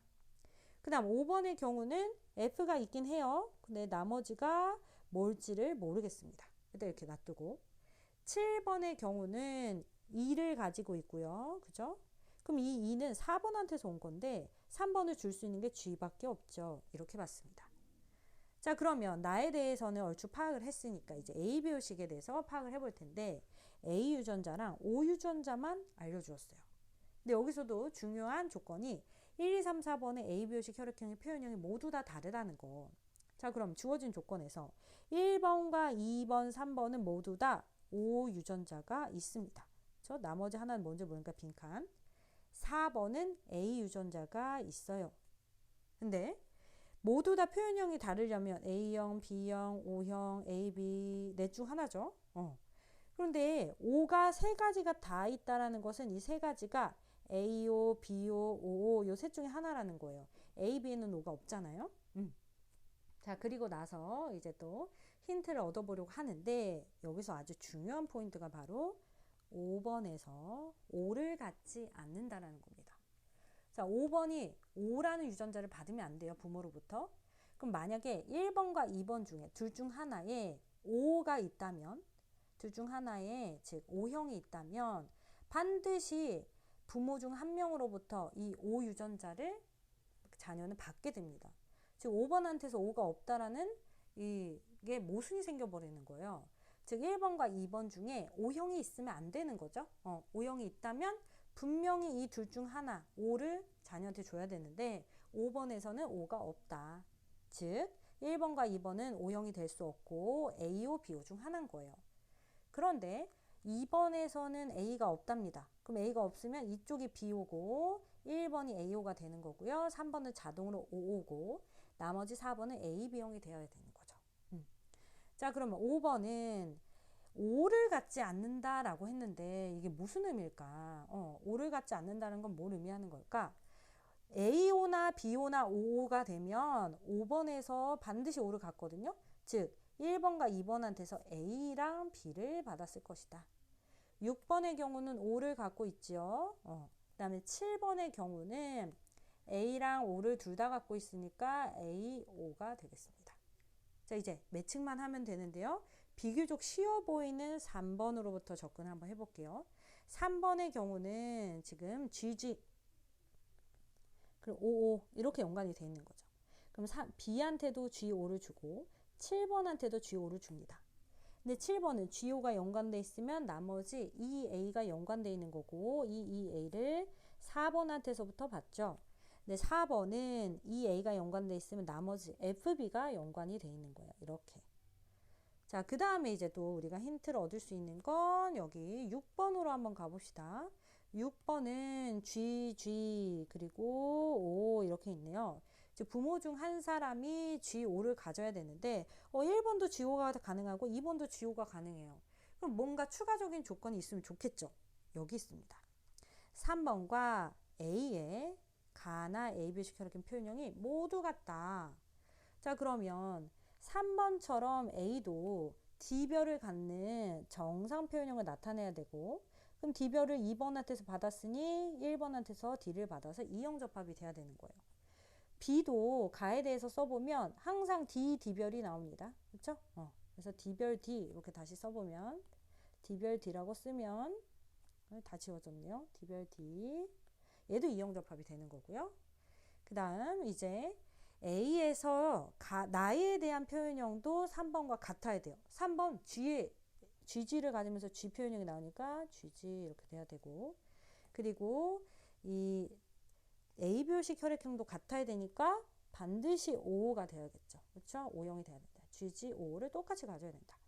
그러면 A는 1번과 2번으로부터 각각 G5, G5를 받은 거고 1번과 2번 나머지는 EA 연관 2번에서는 FB 연관 이렇게 연관관계도 파악이 되죠. 5번도 한번 파악을 해볼게요. 5번의 경우는 A, B형이니까 1번한테서 EA를 받고 2번한테서 FB를 받으면 되겠습니다. 6번은 GG니까 각각 1번한테서 2번한테서 5가 연관되어 있는 염색체를 받겠네요. 자, 그러면 이제 B에서의 얘 하나만 남았어요. 또 힌트가 있어요. A와 B 사이에서 태어난 아이의 가와 나의 표현형이 2번과 같을 확률이 8분의 3이다.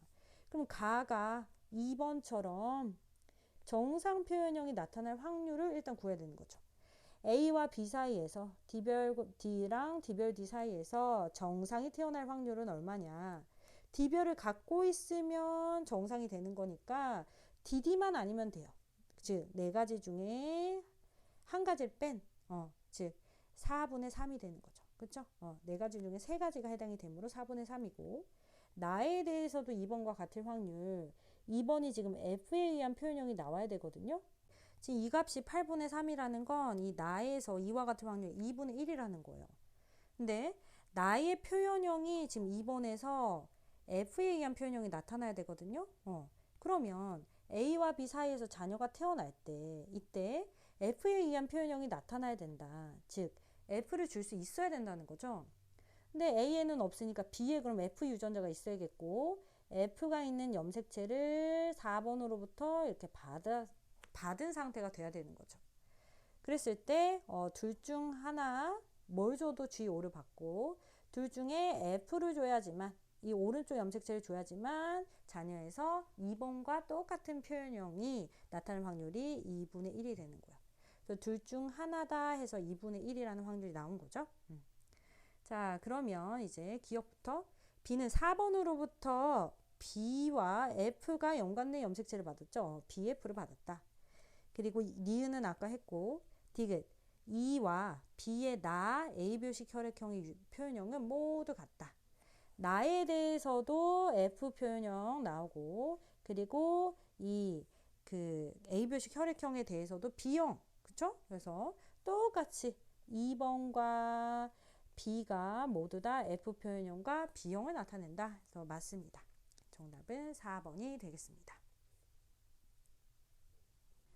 자, 이제 16번 문항 풀이해보도록 하겠습니다. 16번은 이 실전 모의고사 4회에서 가장 좀 까다로운 문항이 되겠습니다. 선생님과 함께 다시 한 번 더 문제부터 읽어보도록 할게요. 자, 일단 가는 두 쌍에 의해서 결정이 되고, 대문자에서 표현형이 결정되니까 다인자 유전이 되겠죠. 자, 그러면 두 쌍이니까 네 자리에 의해서 형질이 결정될 거고, 이 네 자리에 대문자가 한 개도 안 온다면 대문자의 개수가 0개, 즉 소문자만 있을 것이고, 대문자만 4개 올 수도 있겠죠. 즉 최대 표현형의 가지수가 0부터 4, 5가지가 되게 됩니다. 그 다음 나에 대한 정보, 라지 D와 스몰 D에서 결정되며 우열관계가 확실해요. 자, 이런 경우는 표현형이 우성 표현형, 열성 표현형 이렇게 최대 2가지가 나올 수 있죠. 그리고 가나의 유전자는 서로 다른 3개의 상염색체에 있다. 모두 독립이라는 거. 자, 그럼 가에 대해서 우리가 꿀팁 중에 모두 독립일 때 다인자 유전 분석하는 꿀팁 있었죠? 그걸 좀 참고하면 좋겠습니다. 자, 그래서 아이에게서 나타날 수 있는 가와 나의 표현형의 최대 가지수가 각각 아버지, 어머니가 1, 2, 3, 4, 5, 6일 때에 이렇게 나와 있는데요.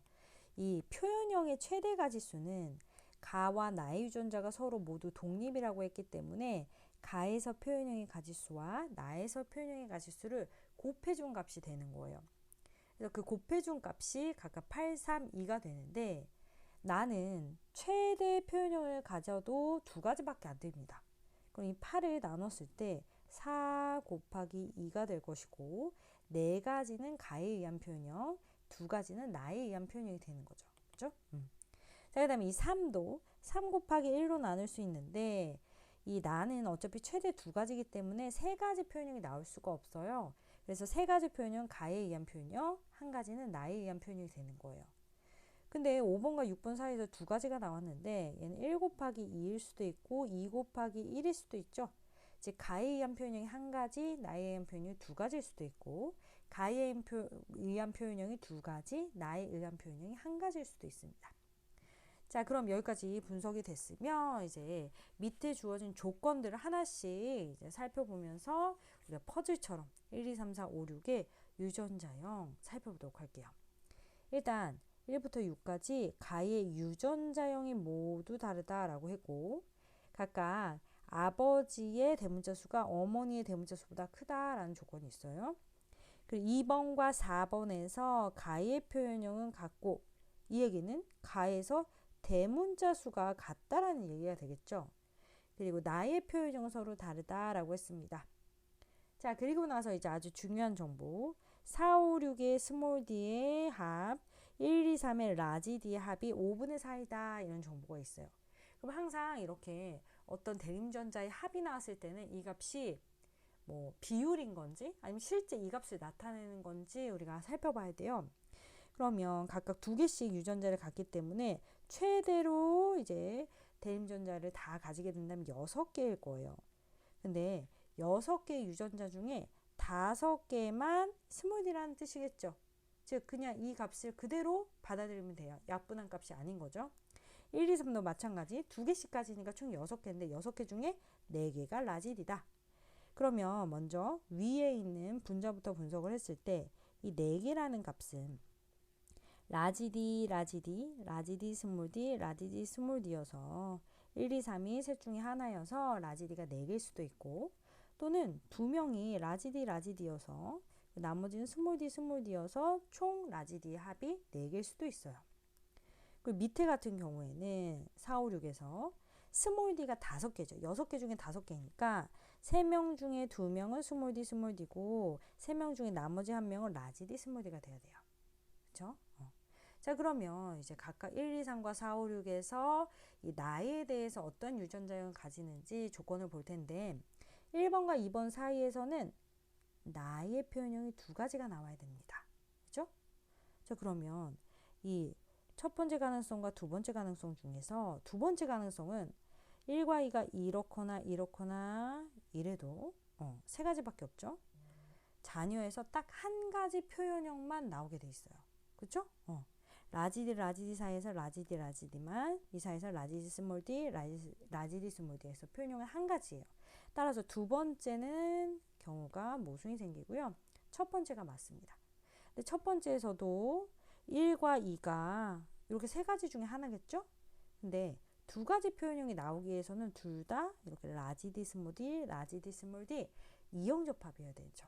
그래서 1번과 2번은 나에 대해서 라지디 스몰 d고, 그러면 자동으로 3번이 라지디 라지디가 되는 거예요. 자, 그런데 아주 중요한 정보, 2번과 4번에서 나의 표현형이 다르다라고 했으므로 2번은 라지 d에 의한 표현형, 그럼 4번은 스몰 d에 의한 표현형이 돼야 되겠죠? 그래서 스몰 d, 스몰 d가 되면 됩니다. 왜? 라지 d가 스몰 d에서 완전 우성이라고 했기 때문에. 자, 그리고 나서 이제 스몰 d라는 걸 알아냈기 때문에 4번이 스몰 d, 스몰 d고 나머지 5번과 6번이 라지 d, 스몰 d, 스몰 d, 스몰 d 둘 중 하나일 거예요. 그럼 이 사이에서 태어나는 자손은 나에 대한 표현형의 가지수가 라지 d, 스몰 d나 스몰 d, 스몰 d니까 우성 표현형과 열성 표현형 2가지가 나오겠죠. 따라서 첫 번째 경우가 맞습니다. 나에 의한 표현형이 2가지가 나와야 된다. 그래서 2 곱하기 1이 아니라 1 곱하기 2가 된다는 거 알 수 있어요. 자, 그렇다면 이제 여기서부터 또 접근해보는 거예요. 가에 의한 표현형의 최대 가지수가 한 가지만 나와야 된대요. 그럼 이게 무슨 뜻일까? 5번과 6번이 각각 대문자만 또는 소문자만 갖고 있다는 걸 뜻해요. 근데 아버지에서의 대문자 수가 더 많아야 되니까 아버지에서 대문자만, 어머니에서는 소문자만 이렇게 갖고 있는 경우죠. 그럼 자녀에서는 항상 이런 자녀만 태어날 거예요. 한 가지의 표현형만 나온다. 자, 그래서 5번과 6번에서는 각각 대문자 수가 4개와 0개가 됨을 알았습니다. 근데 여기서 우리 1번부터 6번까지의 가의 유전자형이 모두 다르다. 이런 조건이 있죠? 그렇죠? 자, 그러면 유전자형이 모두 다르다라고 했으니까 이렇게 대문자가 4개거나 또는 소문자만 있는 이런 경우는 없다는 뜻이에요. 그럼 나머지 0, 1, 2, 3, 4 표현형 중에서 대문자 수가 한 개거나 두 개거나 세 개거나 한 거예요. 1, 2, 3, 4가. 그래서 아버지, 어머니 1, 2, 3, 4가 대문자를 한 개, 두 개, 세 개, 이 세 가지 중에 하나를 가지게 된다. 자, 그러면 이제 여기서 이 네 가지, 세 가지가 각각 어떤 의미를 가지는지 생각을 해볼게요. 가는 두 쌍에 의해서 표현형이 결정되니까 총 유전자형이 네 자리가 되어야겠고요. 원래는 최대 5가지 올 수 있어요. 이 네 자리에 대소문자가 모두 올 수 있다면. 그런데 그거보다 하나 적다라는 것은, 지금 네 가지가 온다라는 것은 뭔가 고정되어 있는 자리가 존재한다는 거예요. 대소문자 중에 고정되어 있는 자리. 즉 대문자면 대문자, 소문자면 소문자가 올 수 있는 자리가 한 자리 있다라는 거죠. 그럼 나머지 자리에서는 대소문자가 모두 올 수 있는데 모두 다 소문자가 왔다면 이런 경우가 있겠고, 또는 셋 중에 한 자리만 대문자라면, 셋 중에 두 자리만 대문자라면, 셋 다 대문자라면, 이렇게 해서 총 네 가지 경우가 나올 수 있는 거죠. 됐죠? 자, 그러면 여기서 이 고정이 돼 있다는 건 뭘 의미하는 거냐? 부모 중에서 어떤 한 사람은 항상 똑같은 유전자만 준다. 어떤 한 쌍에 대해서 똑같은 유전자만 준다는 것은 동형접합인 유전자형이 포함되어 있다는 걸 뜻하는 거예요. 그래서 부모 중에 한 사람은 동형접합인 걸 포함하고 있고, 나머지 자리는 다 대소문자가 모두 올 수 있는 자리죠. 그래서 이형접합, 이형접합, 이형접합을 채우면 부모 중에 한 사람은 둘 다 이형접합이고, 부모 중에 한 사람은 이형접합과 동형접합이 섞여 있는 경우예요. 그럼 이 사람은 유전자형이 확실하게 라스라스라는 걸 알 수 있고요. 그렇죠? 근데 이 사람의 경우는 하나는 대소문자가 이렇게 이형접합이 있는데 나머지 동형접합인 게 대문자일 수도 있고, 또 다른 경우는 대문자가 라지에이고 이렇게 이형접합이 이렇게 될 수도 있죠. 자, 또는 이형접합이 이렇게 있는데 동형접합이 소문자인 경우도 있을 수 있어요. 그렇죠? 반대로 또 써보면 여기가 소문자고 여기가 이형접합일 수도 있다. 즉 대문자 수만 써볼게요. 둘 중 하나는 대문자 수가 2개고요. 둘 중 하나는 3개거나 1개거나 해야 됩니다. 자, 이 내용을 다시 정리해 볼게요.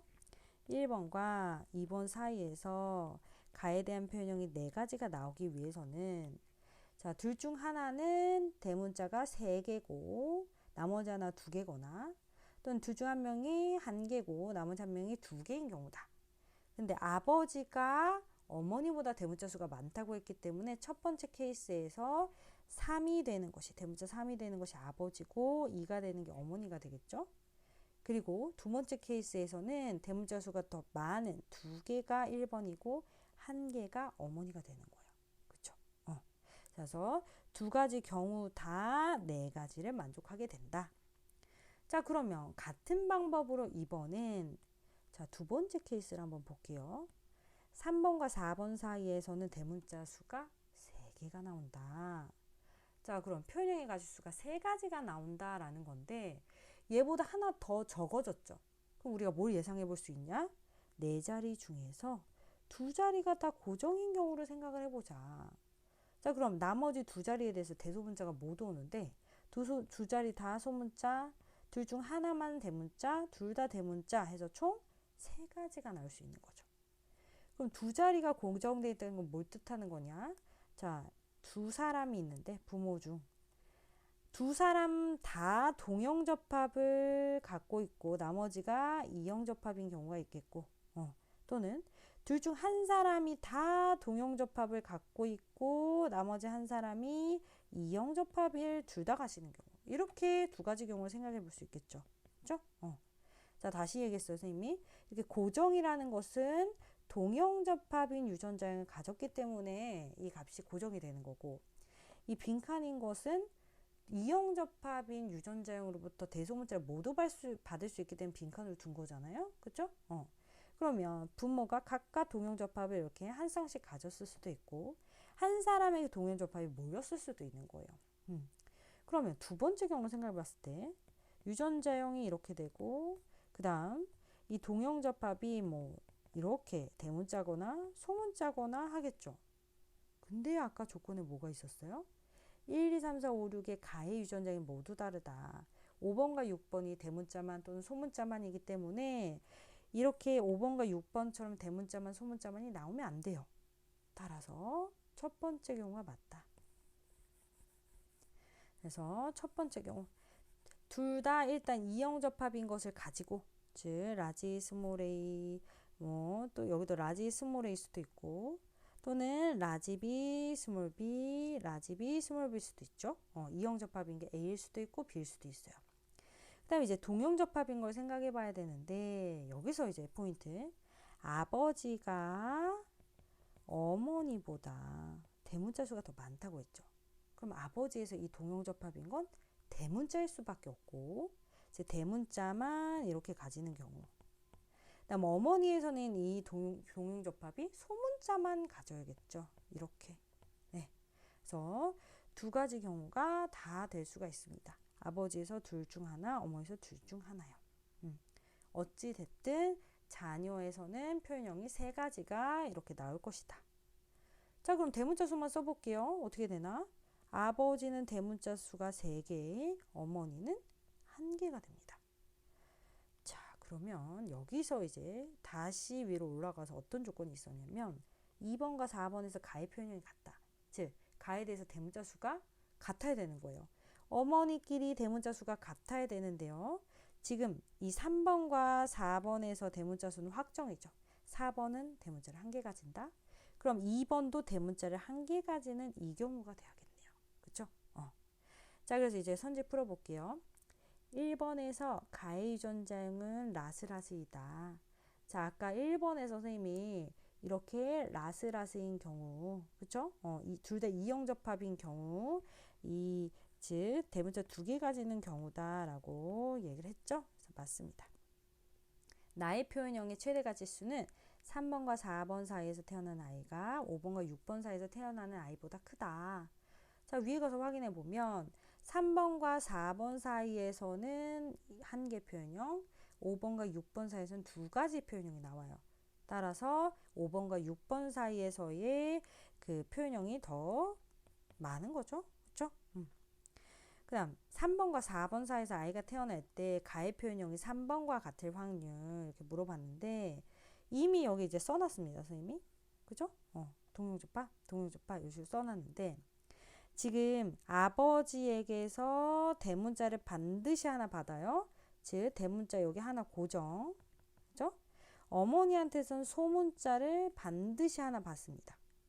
그래서 이 빈칸에 대문자 하나 소문자 하나는 고정인 거예요. 이제 나머지 자리가 대소문자가 못 올 수 있는 자리예요. 그래서 두 가지에서 총 4가지 분해. 네, 총 대문자 수가 3번처럼 3가지가 나와야 되거든요. 그럼 이미 한 자리에 대문자 고정이니까 나머지 2자리에 모두 다 대문자가 오면 됩니다. 2가지에 모두 다 대문자가 와야 되는 확률. 이씨 2를 생각해 볼 수 있는 거죠. 그래서 4분의 1이 되겠습니다. 그래서 정답은 3번이 되겠고 이 문제는 굉장히 까다로웠어요. 왜 까다로웠냐면 다시 얘기하지만 이 표현형의 가지수를 가지고 부모에서의 유전자형을 유추해냈어야 되기 때문에 굉장히 까다로운 문제고 또 좋은 문제입니다. 네, 꼭 다시 한 번 더 풀어보시면 좋겠습니다. 자, 그 다음에 이제 17번 문제로 넘어갈게요. 어떤 동물 종에서 A는 세 쌍의 대문자에서 결정된다. 자, 그리고 동물종의 개체 1과 2에서 각각 2개씩의 세포에서 유전자 기억부터 비읍까지 갖고 있는 유무가 나타나 있어요. 각각 라지 스몰 A, 라지 B 스몰 B, 라지 D 스몰 D를 순서 없이 나타냈고요. 성염색체의 구성이 서로 다르다. 둘 중 하나는 암컷, 둘 중 하나는 수컷이다. 자, 그러면 이제 가나다라에서 이 각각의 DNA 상대량의 더한 값이 나와 있는데 여기서 포인트는 뭐냐? 0이거나 최대값 6인 거에 집중을 해보자. 자, 그러면 옆에다 선생님이 좀 써볼 텐데 좀 써볼게요. 자, 라지 A, 스몰 a, 라지 B, 스몰 b, 라지 D, 스몰 d를 가나다라 세포에서 한번 써보자. 네, 보기 쉽게 써볼게요. 일단 초점이 되는 건 뭐다? 0인 값에 집중하자. 스몰 a랑 스몰 d가 다 0이라는 걸 뜻하는 거고 여기서도 라지 A랑 스몰 b가 다 0이라는 걸 뜻하는 거예요. 자, 그런데 선생님이 왜 이 6에는 표시를 했을까? 자, 지금 6이라는 값이 나온 건 얘는 쪼개면 이게 짝수인데 2 플러스 4로 생각해 볼 수 있어요. 4라는 숫자는 우리가 중기 1에서 동형접합인 유전자에서 4라는 숫자가 나올 수 있죠. 그렇죠? 스몰 a나 스몰 d 둘 중에 4라는 숫자가 있다는 거예요. 동형접합으로 갖는 유전자가 있다. 근데 만약 이 4가 스몰 a라고 해봅시다. 그러면 스몰 a만 동형접합을 가지니까 라지 a는 0이 돼야 됩니다. 그리고 나머지 라지 b가 스몰 b가 4가 되어야 각각의 합이 4가 되겠죠. 그럼 이상한 일이 벌어져요. 라지 b도 4개 가지고 스몰 b도 4개 가진다? 이럴 수는 없는 거잖아요. 그렇죠? 중기원에서 대림전자 DNA 상대량의 합은 4가 되어야 되기 때문에 처음에 선생님이 가정했던 스몰 a가 4라는 것은 틀립니다. 그죠? 그럼 스몰 a가 4가 아니라 스몰 d가 4가 돼야 되는 거죠. 그렇죠? 그래서 스몰 d가 4다. 즉 스몰 d만 가지고 라지 d는 없어야 되는 거죠. 왜? 라지 d 플러스 스몰 d의 합이 중기원에서 4가 돼야 되니까. 그렇죠? 이거 꿀팁이죠. 감수분열 꿀팁. 자, 그럼 스몰 a가 2라는 걸 알았으니까 자동으로 라지 a도 2가 돼야 돼요. 그렇죠? 맞는지를 확인해 보면 이제 라지 a가 2다, 라지 a가 2다 라고 했을 때 각각 라지 b랑 스몰 b가 2죠. 그렇죠? 그래서 라지 b, 스몰 b도 2가 되면서 각각의 DNA 상대량의 합이 4씩입니다. 선생님 만약에 라지 a가 그냥 0일 수는 없나요? 즉 뭐 성염색체 X에 존재하고 이것이 수컷의 세포라면 수컷의 중기 원세포라면 가능할 수도 있잖아요. 그럼 만약에 라지 A를 0이다 라고 했을 때 또 똑같이 라지 B랑 스몰 B가 4씩이 나오니까 또 모순이 발생하거든요. 그래서 여기서 무조건 라지 A랑 스몰 A가 2씩이어야 된다.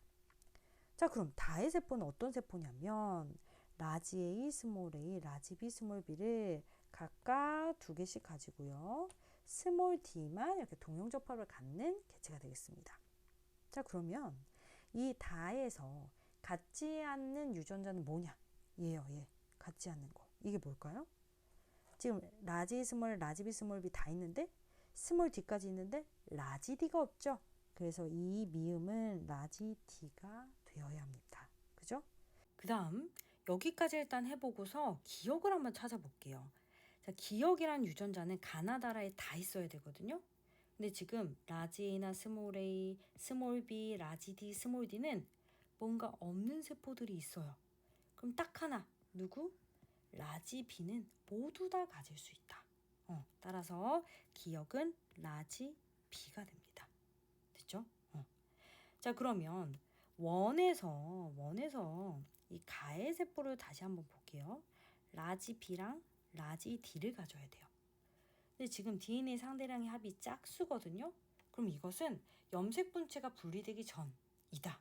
즉 DNA 상대량이 1이 아니라 가진다면 2를 가진다라는 걸 빨리 체크를 해야 돼요. 따라서 라지 D를 가지는데 이만큼 가질 거고 라지 B를 가지는데 또 이만큼 가질 것이다. 그래서 확인해 보면 라지 B 플러스 라지 D가 2 플러스 2, 4고 그리고 지금 이 DNA 상대량의 합이 라지 D와 스몰 D 합이 2죠. 그렇죠? 그리고 여기서 나머지 유전자들은 안 가지는데 한 개를 가지고 있어요. 이게 뭘까? 이게 바로 이제 라지 A가 돼야 되는 거죠. DNA 상대량의 합이 다 2를 만족해야 된다. 즉 중기 투세포 같은 경우죠. 그래서 라지 A가 2고 스몰 B는 0이 되는 이런 경우가 돼야 된다. 그래서 DNA 상대량의 합이 각각 2이면서 지금 라지 A를 가지기 때문에 지금 니은이 라지 A가 돼야 되는 거예요. 됐죠? 자, 그러면 이제 라의 세포로 또 넘어가 보도록 하겠습니다. 라의 세포는 지금 어떻게 갖고 있냐면 일단 라지 B, 라지 A 그리고 비음 유전자를 다 가져야 돼요. 그럼 라지 A랑 라지 B를 얼마씩 가져야 되냐? 지금 DNA 상대량의 합이 1이 보이기 때문에 가진다면 이 라지 A를 1만큼 갖는 거예요. 그리고 스몰 B는 0. 그래서 1, 0이 되겠고 또 라지 B도 가져야 되죠. 1만큼. 그리고 라지에도 1이니까 그래서 합이 2가 된 거야. 라지비도 1. 그리고 이 DNA 상대량 합이 지금 1이 된다는 것은 이건 생식세포를 뜻하는 겁니다. 생식세포. 얘는 그리고 지금 생식세포에서 무조건 스몰 d를 하나 가져야겠죠. 왜? 이 다와 라는 같은 개체 세포인데 스몰 d만 4개를 가지고 있으니까 그래서 1개 그리고 라지는 0개여야 됩니다. 그죠? 자, 그랬을 때 스몰 d가 1개니까 스몰 a는 당연히 0이 돼야 되죠. 또 이렇게요. 자, 그래서 지금 라가 라지랑 라지비와 함께 갖고 있는 거 스몰 d라는 거. 그래서 비읍은 스몰 d라는 걸 알아냈습니다. 자, 그러면 지금 어떤 이제 상황이 발생했냐면 나만 맞추면 되는데 라지 d랑 스몰 d가 모두 없는 세포라는 걸 알 수 있습니다. 자, 이 라지 d랑 스몰 d가 만약 상염색체에 존재한다면 상염색체에 존재하는 유전자를 정자든 난자든 그러니까 생식세포에도 꼭 1개씩은 있어야 되거든요. 근데 지금 둘 다 없다라는 것은 얘는 성염색체에 존재하고 성염색체 중에서도 지금 암컷에서도 가질 수 있는 X염색체가 되겠고 둘 다 없다라는 것은 이 세포는 X 대신에 Y를 갖고 있다라는 뜻이 되겠죠. 그래서 나는 Y를 포함한다. 그리고 이 Y를 포함하는 세포를 가질 수 있는 1은 수컷이 되고 2는 암컷이 된다는 거 알 수 있습니다. 그래서 암컷의 세포에서는 이 유전자가 존재하죠. 그리고 수컷인 세포 중에서도 X염색체를 가지는 X를 포함하는 세포는 이 유전자를 가질 거예요. 하지만 Y를 포함하고 있는 나에서는 라지디나 스몰디가 없었다라는 겁니다. 됐죠? 그럼 나머지는 이제 갖고 있다면 1이고 갖고 있지 않다면 0이 되는 건데 DNA 상대량의 합이 나머지는 어떻게 되느냐? 이 라지 D가 0이면 라지 B가 1이 돼야 되죠. 그래서 1 채워줬고요. 라지 B가 1이면 라지 A는 0이고요. 이미 0 채워줬고 스몰 D가 0이니까 스몰 A는 1이 돼야 되죠. 1. 그래서 나머지들은 다 상염색체에 존재한다는 걸 알 수 있어요. 만약 얘가 X염색체에 존재했다면 얘네들이 다 0이 돼야 되겠죠. 근데 둘 다 DNA 상대량 합이 1이라는 것은 수컷의 정자에도 존재하는 상염색체가 확실하다는 거. 네. 자, 그래서 지금 나머지도 채워보면 이 나세포에서 갖고 있는 리을 유전자는 뭐가 되는 거냐? 바로 스몰 a가 되는 거죠. 스몰 a. 그래서 하나 남은 디귿은 스몰 b가 되겠습니다. 그래서 모두 매칭을 했고요. 이제 기억부터 보도록 할게요. 니은과 리을은 대립 유전자다. 라지 스몰 a 대립 유전자 맞고 라지 d 스몰 d는 성염색체 X에 존재하죠. 그래서 틀렸고 2의 A의 유전자형에서 대문자로 표시된 대립 유전자 수를 물어봤습니다. 자, 그러면 2에서 아까 유전자형이 이렇게 됐죠? 대문자는 몇 개? 2개다. 그래서 기억만 맞아서 정답은 1번이 되겠습니다. 이 문제도 굉장히 어려워 보이지만 첫 번째 선생님의 포인트는 0이거나 6인 거. DNA 상대량의 합이 0이거나 6인 거에서부터 출발을 해보자 라는 거였어요. 이 문제도 꼭 다시 한 번 더 풀어보면 좋겠습니다. 자, 이제 마지막 페이지로 넘어가서 18번 문제. 어떤 식물 군집에서 산뿌리 나누 천이 과정이다. 그러면 2차 천이 과정 떠올려야겠고 초원에서 2차 천이가 시작되는데 그 다음 관목림, 양수림, 훈화림, 음수림 순서죠. 음수림에서 극상을 이루게 된다. 근데 시간에 따라서 기역에서 니은, 그리고 니은에서 디귿으로 변하고 있는데 이 A, B, C의 우점종을 각각 나타냈다라고 했죠. 그럼 시간에 따라 맨 처음 등장하는 관목림의 우점종, 그 다음 양수림의 우점종, 음수림의 우점종이 되겠습니다. 기역은 관목림 A의 우점종이다. 그래서 맞는 선지고 2차 천이 과정 맞죠? 그리고 양수림이 아니라 음수림에서 극상을 이룬다. 그래서 정답은 3번이 되겠습니다. 자, 그 다음 이제 질소고정과 관련된 문제인데요.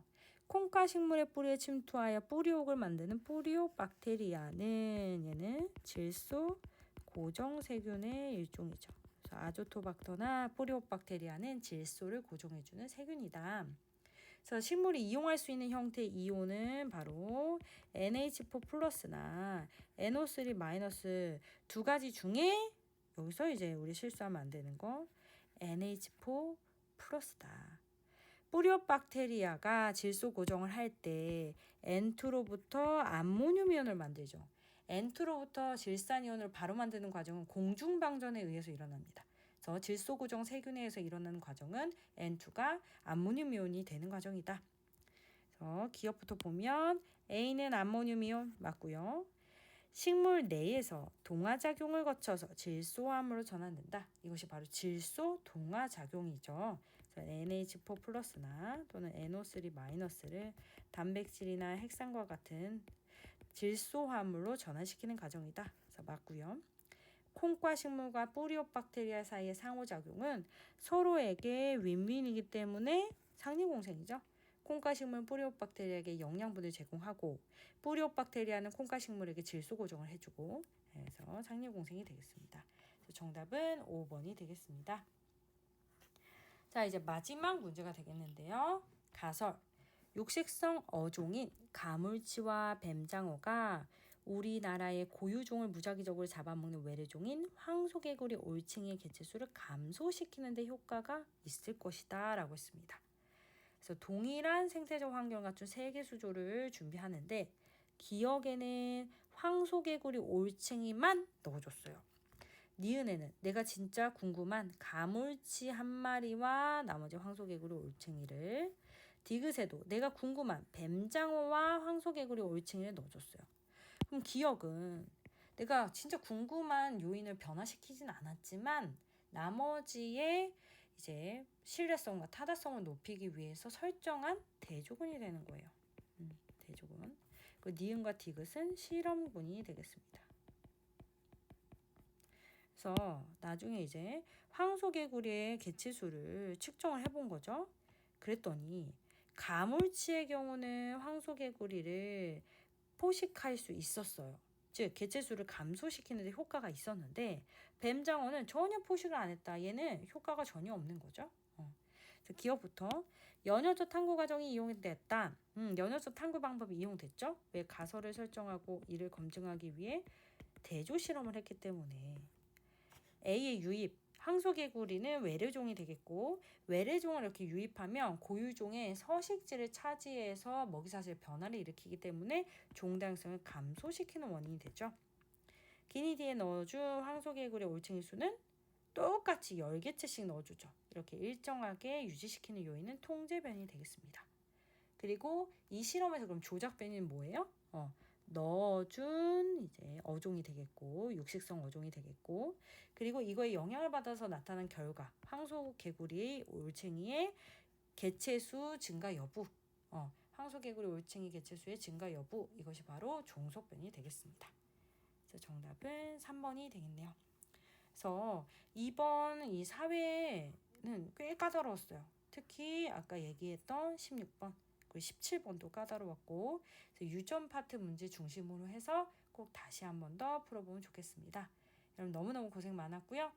해당 영상에 대해서 질문이 있으면 밑에 댓글로 달아주시면 되겠습니다. 고생 많으셨습니다.